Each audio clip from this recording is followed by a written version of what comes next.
It has been said that no two sisters were ever less alike.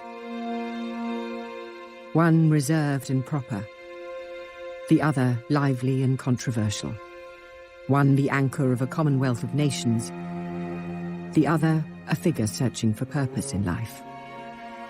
They grew up in a very, very different kind of world, a world of aristocracy, of deference, of people knowing their place. I think they were quite different from an early age, and they went on being different. I think they were both very sound people, both very committed in their different ways. I suppose that the Queen had so much more responsibility on her shoulders, and Princess Margaret didn't have those things to think about, so carved a different path through life. Queen Elizabeth II and Princess Margaret are among the most photographed women in history. Their every appearance followed by press and public. They are familiar the world over. But what of the real women behind the show and splendour? Beyond the balcony and cheering crowds, beyond the crown itself. Elizabeth is really both an embodiment of the old England that she grew up in and the new, fast-changing modern world that she increasingly adapted to. The Queen always thought of her sister as an enigma. It's always very difficult to work out with Princess Margaret which half of her you're talking about, the royal half or the rather dashing half. There's a huge affection between them that survives the ups and downs of their individual life.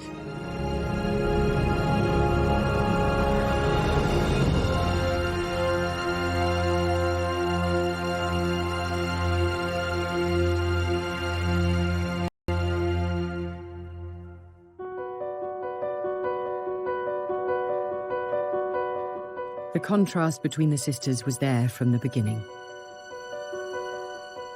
Elizabeth was born in the placid surroundings of London's Mayfair on the 21st of April 1926. 4 years later, during a storm in rural Scotland, Margaret came into the world. Their parents were the Duke and Duchess of York, Albert and Elizabeth. Albert, or Bertie as he was known, was the second son of the King, George V. Elizabeth was a mature, rather serious child, with a love of dogs and horses shared with her grandfather, the King. Margaret, however, was a very different character. It very quickly became obvious that Margaret was the cheekier, the more humorous, the more mischievous, but lacked her sister's quite extrovert qualities. Princess Elizabeth was quite a serious-minded child. She seems to have been naturally tidy, naturally orderly. But Margaret, from the start, was fun, she was vivacious. She was never corrected by her father, so she was something of a wild child. She was very precocious and got away with an awful lot. The Duke of York was used to say, Lilibet is my pride and Margaret is my joy. And as far as Princess Margaret was concerned, he really couldn't take his eyes off this child. I mean, she was so beautiful that he couldn't believe that he'd created this glorious and beautiful child, and then he rather spoilt her. The princess's public life began early, and here we see her during a Scottish holiday, arriving with a family party at a Highland gathering. Neither girl was prepared for the lives they were to lead.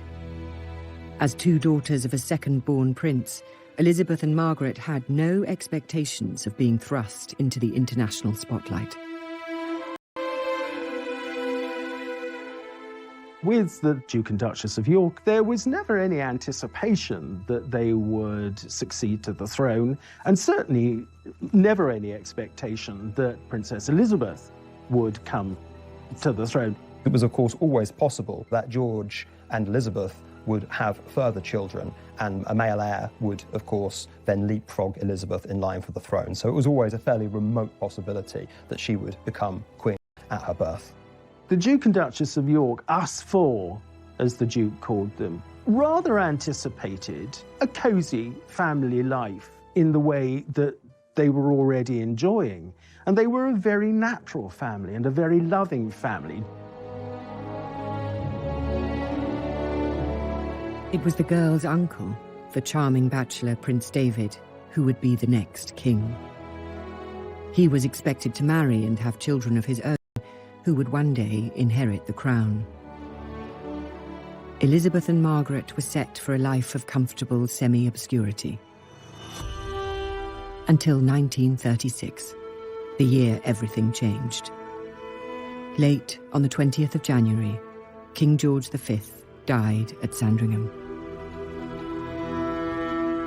He'd been unwell for quite some time, and it went back to the Great War, when he was thrown from his horse while reviewing troops in France and suffered from chronic obstructive pulmonary disease and pleurisy. Now, that's a progressive condition, so it didn't get any better. The only witness to the king's final moments in this regard were his physician, and his physician claims to have administered a lethal dose of morphine euthanasia.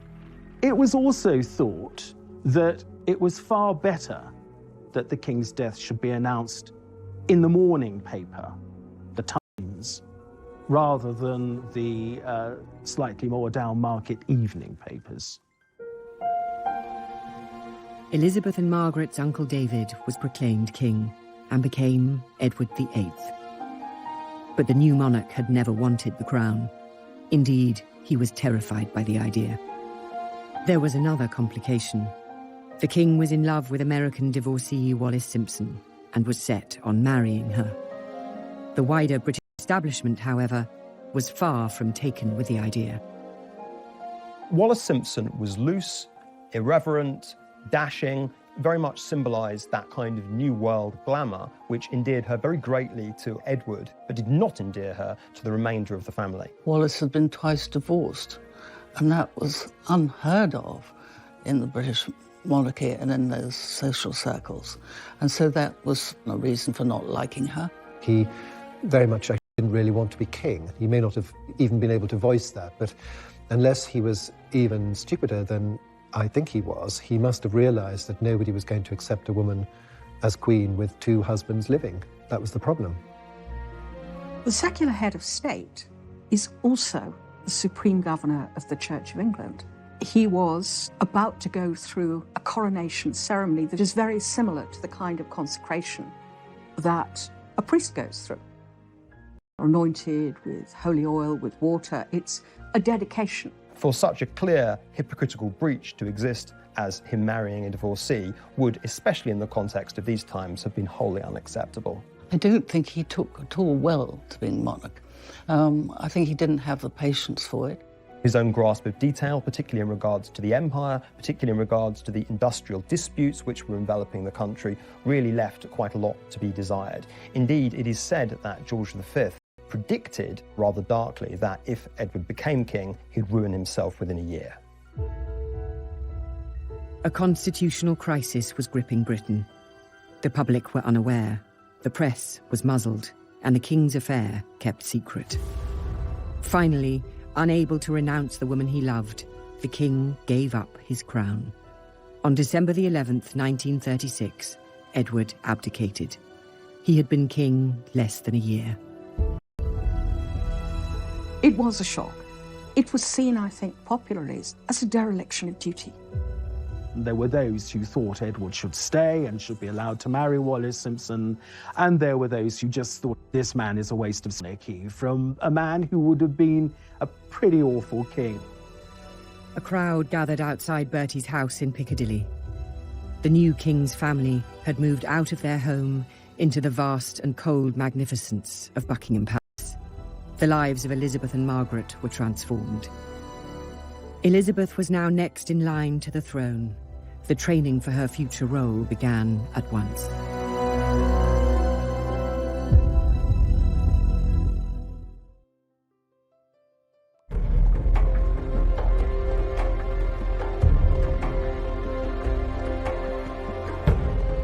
In 1936, following the abdication of Edward VIII, the throne passed to Elizabeth and Margaret's father, Bertie. He became George VI. On the 12th of May 1937, he was crowned at Westminster Abbey. George was wholly unprepared for being king. He himself said that it was like a lamb being led to the slaughter. There was an established convention of not using first Christian name, but using middle names to rule under, and he chose George simply because within the Hanoverian tradition there had already been 5 Georges, Of course, the previous monarch was called George II, and he wanted very much to embody stability after the chaos and confusion of the abdication crisis. The Duke of York realised that he might have to step forward and become king without having had any experience at all of state papers, any of the training that his brother had had. He went in absolutely cold.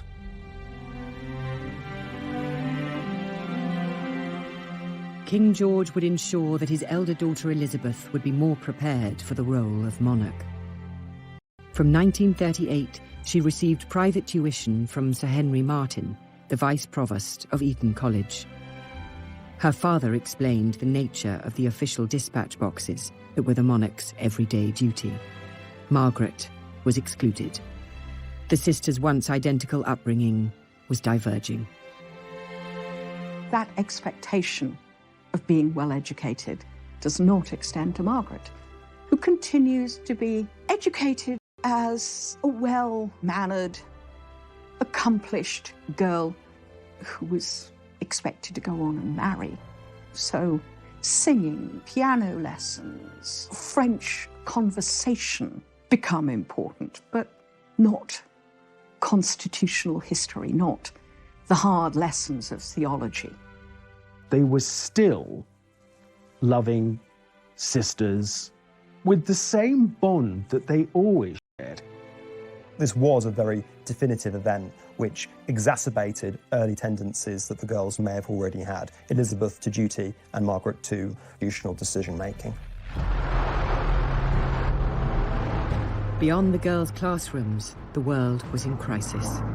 The aggression of Nazi Germany had sparked a new conflict in Europe. It was suggested that Elizabeth and Margaret be evacuated for their own safety. They weren't moved overseas simply because it was thought very important to send the right kind of message, to send the message that the royal family was not running from the threat of Nazi Germany and everyone would very much remain in post. The king needed the Queen to be with him. She wasn't going to leave, and the daughters weren't going to leave. They were all basically going to stay together. And it was actually a very powerful message. The images that were coming out of Germany were all sort of nasty pictures of people stomping around in black uniforms and raising their arms and shouting. What did you get from England? You got Queen Elizabeth in a pony cart with the two princesses bicycling behind her. I mean, which would you prefer? Because of events and invasions going on in Europe, the Queen said that it would be a good idea to take the princesses to the greater security of Windsor Castle for the rest of the week. And as Princess Margaret said, we were supposed to go for 5 days and we stayed for 5 years. The castle seemed forbidding at first. Its fineries had been put into storage. The blackout shrouded it in darkness. But though tremors caused by explosions in London could be felt in the castle, the girls were safe. As the war progressed and the sisters grew, Elizabeth took on more and more public responsibilities. After she turned 18 in 1944, she joined the Auxiliary Territorial Service as a mechanic and driver. Princess in overalls. Elizabeth is in the ATS, or British, and at the King's request, is being treated just like any other trainee. Now, visited by her parents and sister Margaret Rose at a training station in southern England, she shows them she knows a fan belt from a spark plug, all right, and isn't afraid to get her hands dirty. The Women's Auxiliary Army Corps and the ATS were much more for ordinary girls. And so I think it was intended to send a message that the royal family was not so different. They were not elitist in an unpleasant way. Elizabeth learned how to drive an ambulance, learned how to be a mechanic, indeed even learned how to fire a revolver. These were, of course, propagandistic tokens, but nonetheless, a pretty young princess chipping in with the war effort was definitely designed to boost national morale. I think it was very, very much appreciated by the public and by her. She loved it. She loved just up her street. While the war brought her closer to the public gaze, it also brought her love. And for this sensible, pragmatic girl, her choice was unexpected. In July of 1939, when the Queen was just 13 years of age, she inspected a Royal Naval College at Dartmouth, and one of the young officers she was introduced to was this dashing, handsome Prince Philip. I think it is fairly plain that the extremely good-looking, extremely charming, extremely glamorous Prince Philip caught the eye of Elizabeth, and that her jaw dropped. 3 years later, the couple spent Christmas together while Philip was on leave from the Navy. They then began exchanging frequent letters. But Elizabeth's parents, the King and Queen, did not approve. The king had his doubts about Philip. There was the feeling within the royal family that all of this was too much too soon. The thought of somebody coming and taking away his daughter at the young age of 21 wasn't, I suspect, totally appealing, as it wouldn't have been maybe to many a father. We must remember that Elizabeth set her eyes on him for the first time at the age of 13, and there was an acknowledgement, even then when people generally got married a great deal earlier than now, that this might just simply be a girlhood crush that would blow over.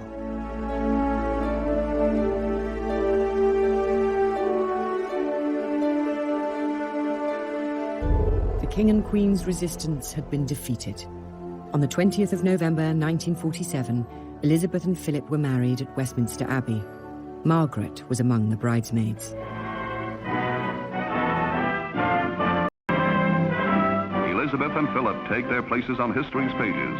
To the stirring strains of Mendelssohn, they march as man and wife toward the west door amidst nearly 3,000 invited spectators.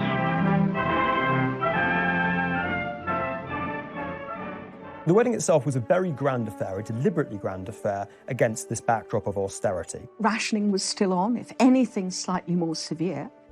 She may have been heir to the throne, but she couldn't be seen as claiming special privileges. Though you have a lavish dress, it's by no means as lavish as other royal brides.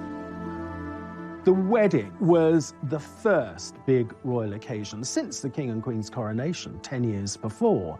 And Winston Churchill referred to it as a flash of colour on the road we have to travel.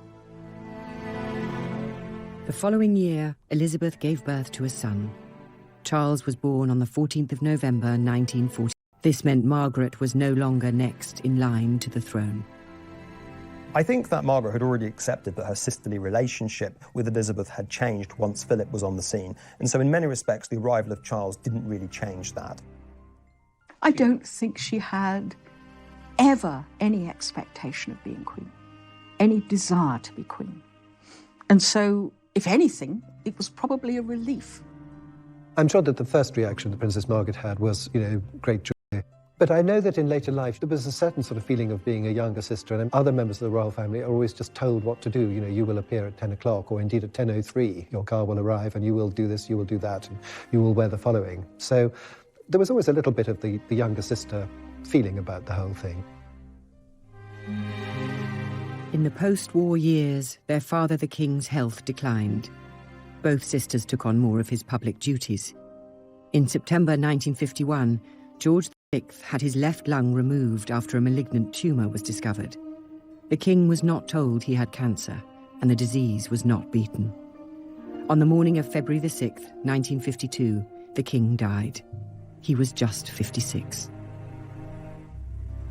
Elizabeth was in Kenya when her father died, on an early rest stop in a planned tour to Australia. Elizabeth was always thought of by the King as being his protégé. Margaret was always thought of as being his pet, his light relief. And so when he passed away, both girls felt sad. Elizabeth felt sadness, then was overwhelmed by duty. For Princess Margaret, it was absolutely awful. She had lost a father that absolutely adored her, and she had no role whatsoever. Elizabeth had left Britain as a princess.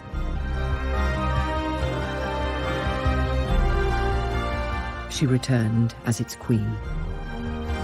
But what did the future hold for Margaret?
coronation of Queen Elizabeth II took place on the 2nd of June 1953. It was a lavish affair. Westminster Abbey had been closed for months as preparations took place, and on the day itself, millions thronged the streets of London.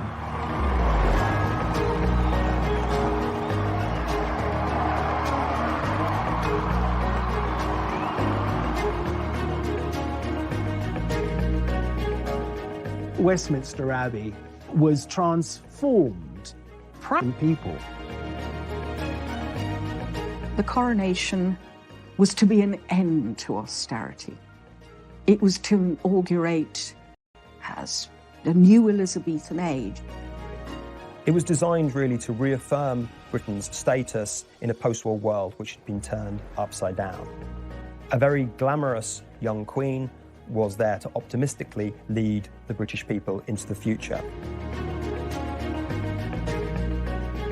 I do remember Coronation Day quite well because my father had tickets for some seats near Admiralty Arch through the army. He was in the army. And I remember sitting there and seeing the guests in their carriages coming towards Admiralty Arch where Churchill came along. And I remember opposite us his furious face sticking out of the window, glaring at the traffic jam in front of the arch. The coronation itself was the same ancient ceremony unchanged for centuries, but there was at least one touch of modernity. It was the first to be televised. Not that many ordinary people owned televisions. Britain was still mired in post-war austerity. Some goods were still rationed 8 years after the defeat of Germany, and on the international stage, Britain was declining as an imperial and military power. Nevertheless, the nation celebrated. Yet behind the pomp and glamour of that day lay family grief, disputes and scandals just waiting to explode. In the middle of preparations for the coronation, Margaret stunned Elizabeth by informing her that she wished to marry. Her desired husband was a man named Peter Townsend. He had been a wartime flying ace and had flown more than 500 missions and been shot down twice in the process. During the war, George VI decided that he would honour servicemen who distinguished themselves and would have them as a query for periods of 3 months. Recommended was the much decorated RAF fighter pilot, Group Captain Peter Townsend. Townsend and the King got on so well together. It is said the King referred to him as the son I never had, that the idea of a 3-month period in waiting as a query just went straight out of the window. After the King's death in 1952, Townsend's job disappeared, but the family did not wish to lose him. He was invited to join the Queen Mother's household as controller, a role he accepted. All the girls at Buckingham Palace took a shine to this guy, but the one who really fell in love with him was Princess Margaret. You can understand, perhaps, at that moment, having lost her father, she turned more to him than was perhaps advisable. He was there when her father died, part of the inner circle of royal aides and servants who helped to comfort Margaret. After all, Margaret was devastated by her father's loss. This was a man who'd been close to, who'd been liked by her father. He was also, like her brother-in-law, a hero, and people liked heroes. It was still an age when we built heroes up. Townsend was 16 years older than Margaret and recently divorced. While these facts did not trouble Margaret, others were less happy. Well, there was opposition to the relationship for one simple reason, that he was already married, and he had a wife and he had 2 boys. Divorced people not really allowed to have a social life. And I think that sadly, that was what happened. He was quite a bit older than her, but I don't think that would have mattered. Under a law of 1772, all members of the royal family had to have the sovereign's permission to marry. Elizabeth was sympathetic. She could see the love between the couple, But she asked Margaret to wait until the coronation was out of the way and everything had settled down. Margaret left the meeting with her sister feeling hopeful. But when Elizabeth spoke to her private secretary, Sir Alan Lascelles, he was horrified and urged Elizabeth to send Townshend abroad. Elizabeth was caught between love for her sister and her responsibilities to the legal and religious bodies she headed.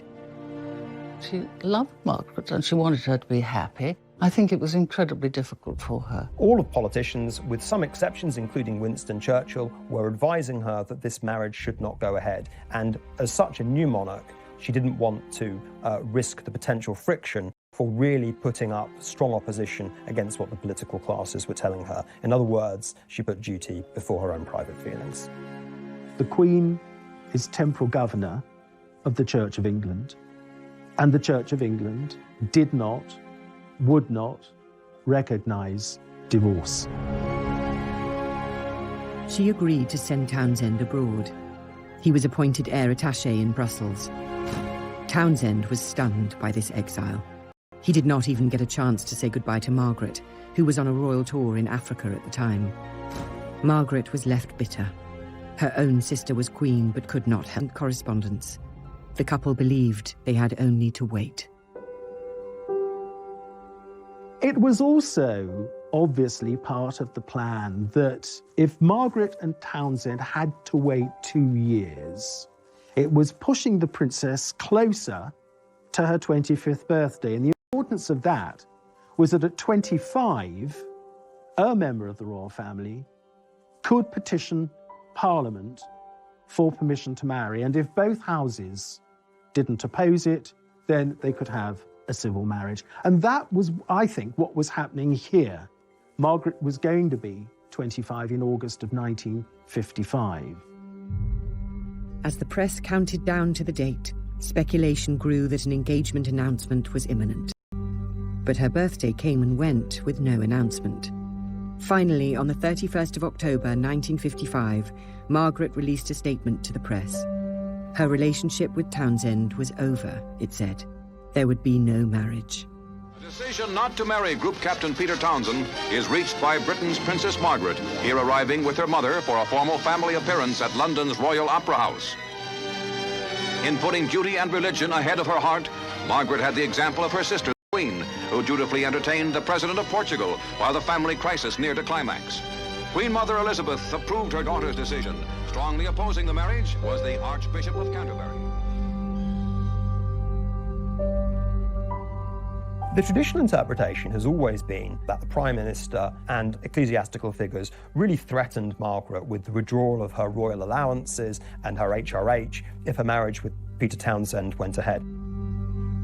The government of the day, under the premiership of Anthony Eden, had actually done something of a U-turn. Far from opposing the marriage, they had paved the way for Margaret and Peter Townshend to marry if they still wished to do so. A formula was found, which would have meant that she could have retained her status as princess. We now know that Princess Margaret, had she wanted to marry him, would have lost nothing but her place in the line of succession. They really didn't want to create a martyr of Princess Margaret where her own personal desires were paired off against the establishment. It was not government pressure that had ended the relationship between Margaret and Group Captain Townshend. The truth was far simpler.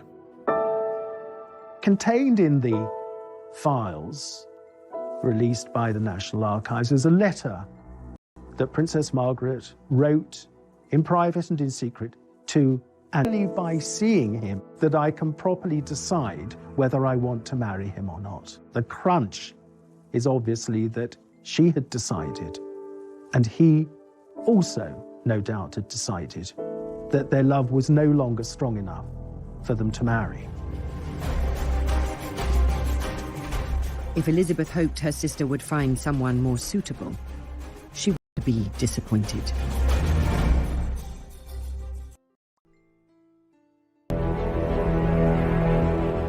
In the 1950s, Britain was struggling to adapt to a new era. Its reign as a global power had passed. Foreign policy humiliation in the Suez Crisis had toppled Prime Minister Anthony Eden, and the country's diminished role on the world stage had been exposed. As sovereign, Elizabeth was a beacon of stability in such uncertain times. But, as ever, Margaret's role was less defined. She was an important adjunct in the 50s and early 60s to her sister, where she took on royal associated duties that freed Elizabeth up to do other things. Margaret became a very glamorous figure. She also started smoking in public, bringing out the characteristic elegant long cigarette holder, and was charged with doing things like opening hospitals, smashing bottles of champagne against ships in a very glamorous manner. Princess Margaret does have the reputation of having been a party girl, which of course she was. But we also have to accept that she was also a very hard-working member of the royal family. In 1957, Margaret became president of the new Royal Ballet, a reflection of her lifelong passion for theatre and the arts. Nevertheless, she was nearing 30 and still unmarried. In 1959, Peter Townsend wed a young Belgian woman with a striking resemblance to Margaret. Just months later, the princess surprised many by announcing an engagement of her own. Anthony Armstrong-Jones was not the usual royal match. He was from a wealthy background, Eton then Cambridge, but he had no fine title or lands. He was a photographer. Margaret was really enjoying the fruits of some of the major social changes starting to appear in this company. Lady Elizabeth Cavendish gave a dinner party in February 1958, which Tony Armstrong-Jones was one of the guests. And Princess Margaret had never met him before. I think the influence of Anthony Armstrong-Jones was really to introduce her to normality. She was smuggled on the back of a motorcycle, disguised in a headscarf and dark glasses, to Armstrong-Jones' rented flat in Rotherhithe Street. The princess said that it was the most romantic setting, and this was their bolt hole. It had a bay window overlooking the Thames. You looked to the right, and there were the docks, and you looked to the left, and there was a bend in the river, and you saw Tower Bridge and St Paul's Cathedral beyond it, and at high tide, she said, swans would look in. Their relationship was kept secret, so the country was stunned in February 1960 when Princess Margaret's engagement to the photographer was announced. Their wedding was in Westminster Abbey on the 6th of May 1960. It was the first royal wedding to be broadcast on television. Millions tuned in around the world. I think as a sister, Elizabeth was very happy that Margaret had been able to find a man she loved. I think as Queen, even though Armstrong-Jones was not ideal, was not a society man at all, he was, given Margaret's status as a rebel, really about the best that they could hope for. Princess Margaret at that time was hugely popular. Everything she did made news. Everything she wore made news. So when she married, this was an occasion of great celebration. Everybody was frightfully pleased with the sort of glamour of the wedding. And Princess Margaret looked wonderful, and he was a talented photographer, and it all seemed very modern and just how it should be. The whole thing really was a very, very beautiful occasion. I mean, I can remember being a young schoolboy, totally enthralled watching this on the television. Despite the excitement of that day and the 2 children born in the years that followed, the marriage soon became troubled. Mutual infidelity, drugs, and alcohol strained the relationship to breaking point. I think that 2 worlds very much collided. Armstrong-Jones's bohemian, free lifestyle, and Margaret's unwillingness to dispense with, shall we say, all of the accoutrements of wealth and prestige and fundamentally royalty. It was a very curious relationship, and although she was a princess and he wasn't a royal, I think that he had the upper hand. And as things got worse, he was better at being nasty than she was. Within 3 years of them having married, the emerging tabloids and the red tops were becoming much, much more hungry for scandal and also, crucially, much more prepared to print scandal. Margaret was always the sort of go-to person for royal scandal. He had much loyaler friends, it seems, than she did, because he always seemed to come out of it, as far as the public was concerned, rather well, whereas she didn't. Press deference to royalty was a thing of the past. Newspapers covered the breakdown of Margaret's marriage in gleeful detail. It was far from the only change in Britain during Elizabeth's reign. By the time of her Silver Jubilee in 1977, old-class divisions and social taboos were fading. The British Empire had transformed into a commonwealth of independent nations. The crown, Elizabeth, was the thread tying them together. As she guided the monarchy and nation through crisis and triumph, her sister Margaret was left without a role. She may have been an icon of the 1950s and 60s, but as the decades passed, her star waned. Like her father, Margaret was a heavy smoker for much of her life. Like him, she would suffer the consequences. From the late 1980s, her health began to decline. After several severe strokes, she died on the 9th of February 2002. She was 71. For the relationship between Elizabeth and Margaret, there was this bond of love between them that had been there from the time Margaret was born to the day that Margaret died. At her funeral, the Queen perhaps showed the most public emotion we have ever seen on a public occasion, where her eyes, I suppose, really betrayed the sadness she was feeling. To have to come to terms with the death of your younger sister, who you could expect certainly to live with you into old age,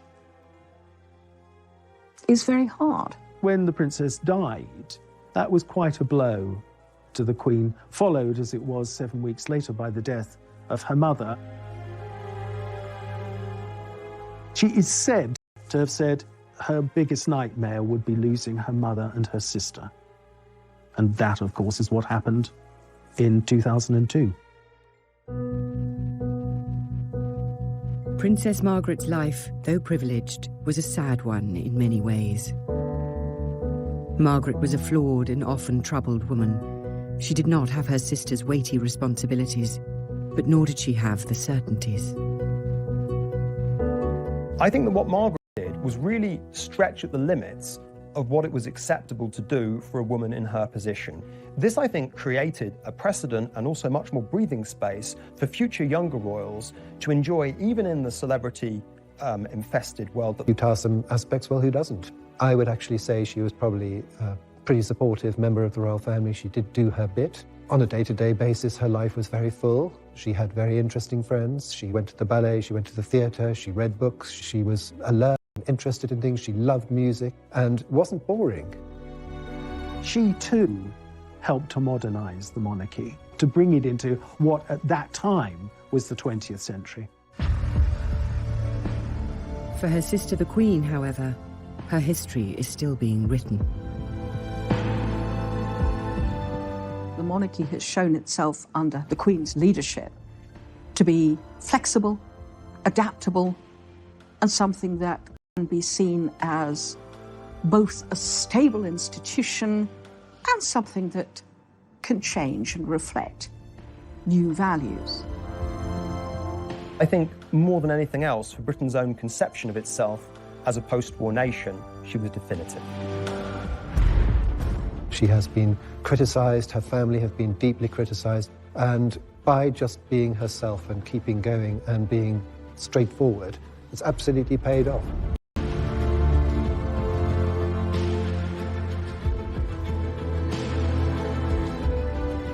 The world they ended up inhabiting when they were a lot older was one where the social class system had died and the mass celebrity and media age was dawning. In the case of Margaret, you could say that she was very much a product of that age that was unveiling. In the case of Elizabeth, she managed to be its architect.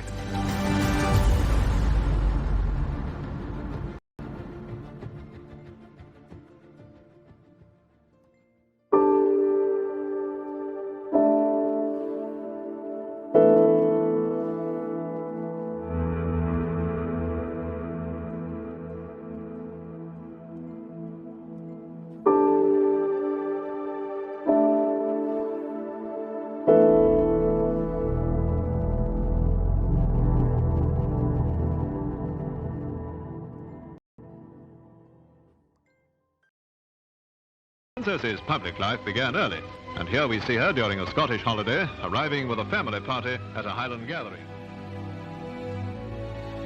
Neither girl was prepared for the lives they were to lead. As two daughters of a second-born prince, Elizabeth and Margaret had no expectations of being thrust into the international spotlight.